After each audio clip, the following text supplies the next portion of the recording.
శ్రీ విష్ణు సహస్రనామ స్తోత్రం 87వ శ్లోకం. కుముద కుందర కుంద పర్జన్య పావనో నిల అమృతాం సోమృతవపు సర్వజ్ఞ సర్వతోముఖ. ఇందులో కుముద కుందర కుంద. కుముద అంటే భూభారమును తగ్గించి భూమికి ఆనందమును కలుగజేయువాడు. ఇందులో కు అంటే భూమి, ముదహ అంటే ఆనందము, కుముదహ అంటే భూభారమును తగ్గించి భూమికి ఆనందమును కలుగచేయువాడు అని. కుందరహ అంటే కుంద పుష్పముల వంటి చక్కని కర్మ ఫలితములను ఇచ్చువాడు. కుందరహ అందులో దరహ అంటే చీల్చుట, అంటే వరాహావతారములో భూమిని చీల్చి హిరణ్యాక్షుని వధించినవాడు అని. కుందహ అనగా తెల్లని కుంద పుష్పముల వంటి స్వచ్ఛమైన స్వభావము కలవాడు. ఇక్కడ కుంద పుష్పము అంటే మల్లెపువ్వు అని.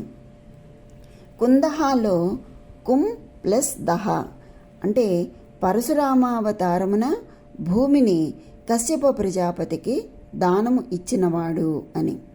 పర్జన్య అనగా ఆదిభౌతిక, ఆధ్యాత్మిక, ఆదిదైవికమనడి తాపములను తొలగించువాడు. అంతేకాదు భక్తుల కోరికలను వర్షించువాడు, అంటే మేఘరూపుడై వర్షించి మేలు చేయువాడు అని. పావనః అనగా పవిత్రుడు, స్మరణ మాత్రముచే పవిత్రులను చేయువాడు అని. అనిలహ అంటే ఇతరుల నుండి ఆజ్ఞలు లేనివాడు, ఎల్లప్పుడూ మేలుకొని ఉండువాడు. అనిలహ అందులో నిల అంటే చేరలేకపోవట, అంటే అర్థమేమిటి? అనిలహ అంటే ఆ నిలహ అంటే భక్తులకు చేరువుగా ఉన్నవాడు అని, అంటే వాయుదేవుడై ఉన్నవాడు అని. అమృతాశః అంటే స్వాత్మామృతమును అనుభవించువాడు, ఆనందమును అనుభవించువాడు అని. అమృతవపు అమృతమయమైన శరీరము కలవాడు, అమృత శరీరుడగు చంద్రుడు అంటే అమరుడు అని. సర్వజ్ఞ అనగా సర్వము తెలిసినవాడు, సర్వవ్యాపి అగుటచే సమస్త జీవుల మనస్తత్వములను ఎరిగినవాడు అని. సర్వతోముఖ అనగా సమస్త ప్రపంచమునకు ముఖము వంటివాడు, ముఖ్యుడు.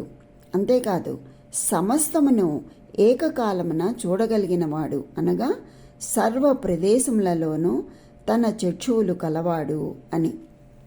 ఈ శ్లోకంలో మనకి 807వ నామం నుంచి 816వ నామం వరకు తెలియచేసి ఉన్నారు. కుముద కుందర కుంద పర్జన్య పావనో నిల అమృతాం సోమృతవపు సర్వజ్ఞ సర్వతోముఖ అనగా హిరణ్యాక్షుని వధించి భూమికి ఆనందమును కలుగచేసినవాడు, పరశురామావతారమున భూమిని దానమిచ్చినవాడు, మేఘరూపుడై వర్షించి మేలు చేయువాడు ఆ మహాపురుషుడు, సర్వజ్ఞుడు, సర్వ ప్రదేశములో చూడగలిగినవాడు, వాయుస్వరూపుడు, అమృతమయమైన శరీరము కలిగి ఆనందామృతమును గ్రోలువాడు ఆయనే.